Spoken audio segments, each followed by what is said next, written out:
3, on va voir une introduction au microcontrôleur PIC. En fin de compte, un microcontrôleur PIC, c'est un microcontrôleur de la famille microchip et qui permet donc de conduire un circuit de puissance en général où ça permet de construire un système embarqué normalement en ayant des entrées et des sorties nécessaires pour avoir donc des capteurs et des actionneurs convenablement choisis. Donc l'objectif du DP, c'est de simuler un circuit de feu de circulation en utilisant un microcontrôleur PIC. Donc pour cela, on va utiliser un PIC, on va utiliser un environnement IDE de programmation qu'on appelle le micro-C, et puis donc un ensemble de composants comme les bus, comme les composants traffic lights, etc. Donc pour commencer, voilà la figure qu'on doit réaliser. Donc il s'agit d'un PIC 16F887, ok, et puis deux traffic lights, ok, deux feux de circulation. Entre les deux, donc il y en a un bus, comme vous voyez, donc il y a un bus pour le port B du PIC, un bus pour faire donc sortir les fils des feux de circulation et un bus entre les deux donc pour relier donc les deux parties. On va voir donc ça avec Isis. Là vous voyez donc j'ai déposé déjà le PIC 16F887 et les deux feux de circulation donc traffic light. En tant que nom de composant donc on doit indiquer PIC 16F887 et traffic light au niveau donc du choix des composants. Ce qui est à faire maintenant dans un premier temps, c'est de relier les deux par un bus. D'avoir un bus, c'est un ensemble de fils. Ça nous permet d'éviter de faire plusieurs fils à la fois. Donc il y en a un composant qui est tout près à ISIS, qu'on appelle un bus. On peut donc l'utiliser, on clique ici. Et puis à la fin, on double-clique. La même chose, on fera la même chose pour les traffic lights. On clique au début et à la fin on double-clique. Et entre les deux, donc, on peut relier les deux par un troisième bus. Là, il faut appeler, bien sûr, le bus en nommant combien de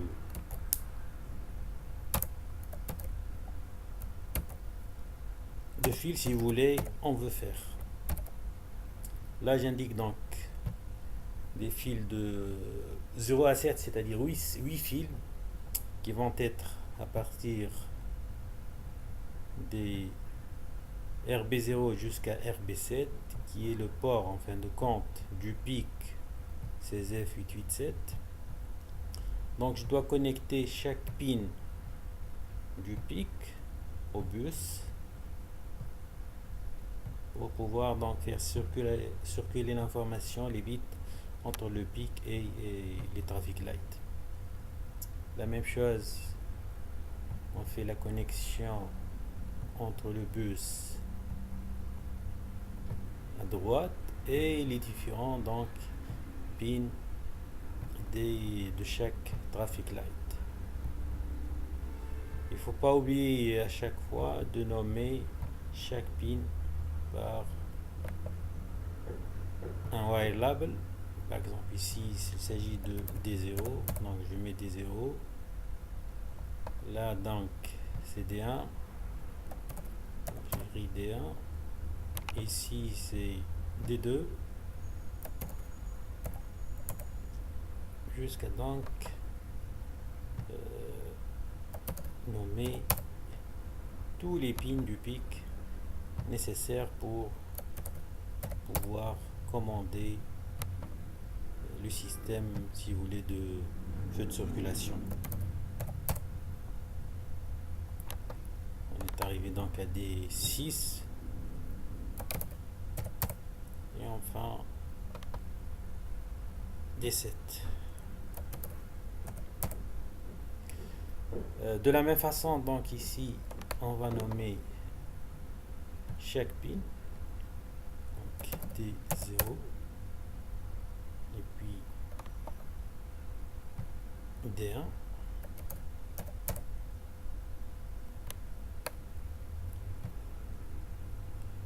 D2,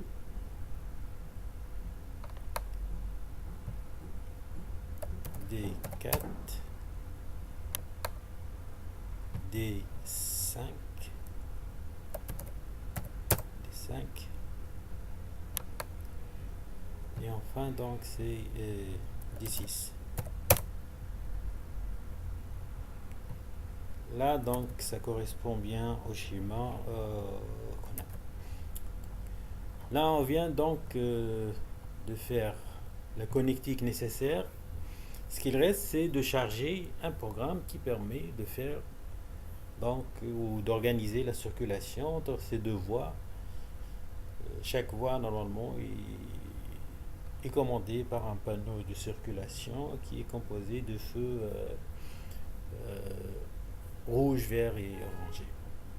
Donc pour charger un programme dans le PIC, on double-clique sur le PIC et puis dans le programme files, c'est le programme qui va être chargé dans le PIC, on indique le fichier extension.exe hexadécimal qui permet de commander donc le trafic. On va voir ensuite de quoi il s'agit et comment on peut réaliser ce fichier et comment on peut donc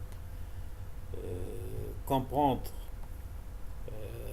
le principe de fonctionnement de ce PIC.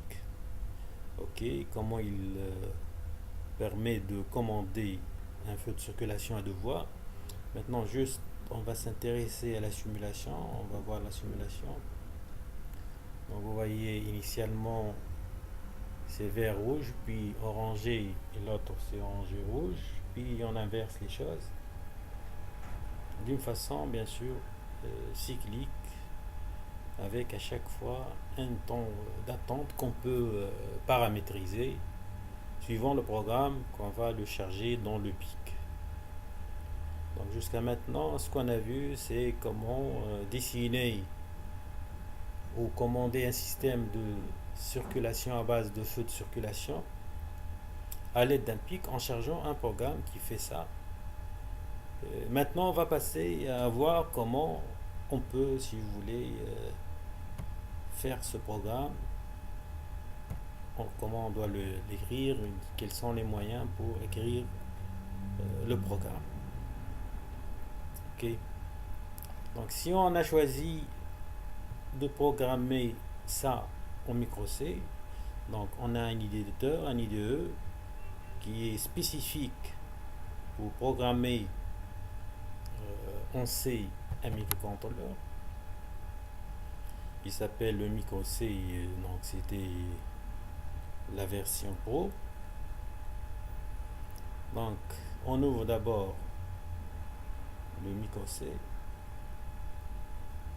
puis on crée un nouveau projet.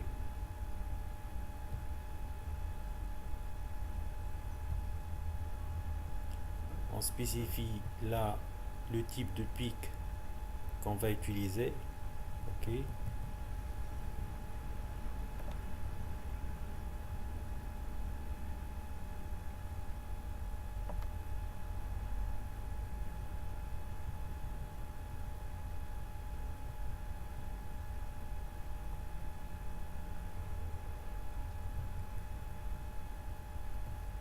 Donc c'était le PIC 16F887.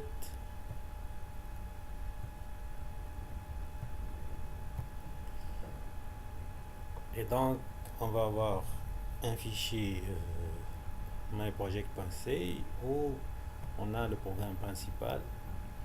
On charge le programme, donc voici le programme.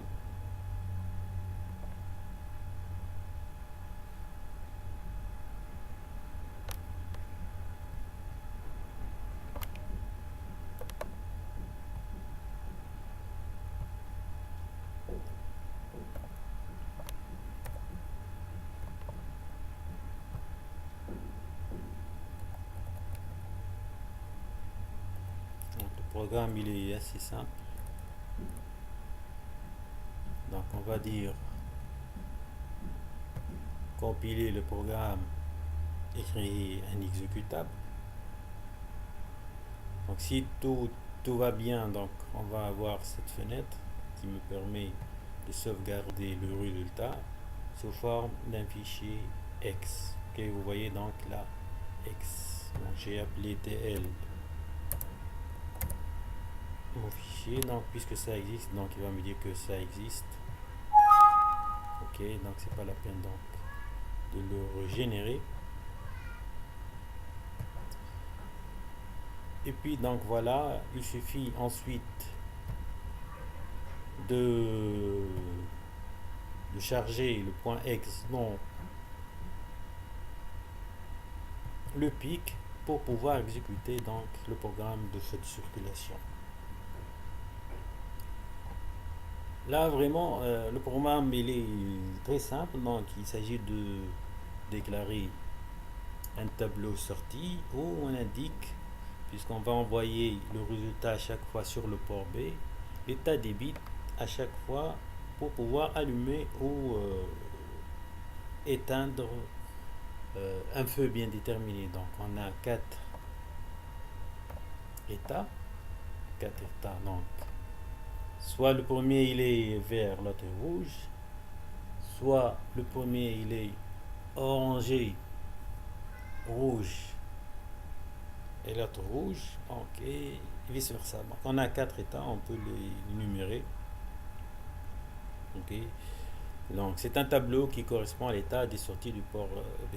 Ok, donc initialement le programme, donc on trouve la partie main, le port B initialisé à 0, donc le sens, le port B est déclaré en tant que sortie. Donc le DRIS B c'est un registre qui permet de spécifier ce qu'on veut utiliser les pins en tant que des entrées et de sorties, puisqu'on donc on va commander des feux de circulation, donc on va les configurer en tant que des sorties. Donc on va faire boucle pour basculer entre les quatre états qu'on vient de voir avec la variable sortie. À chaque fois le port B il va prendre un état. Ok, on va envoyer ça sur le port B et puis on va faire un petit temporisateur que je viens de parler tout à l'heure pour faire un temps pour passer d'un état à l'autre. Donc c'est ça, donc il suffit de charger un X dans le pic et simuler, donc ça marche impeccablement.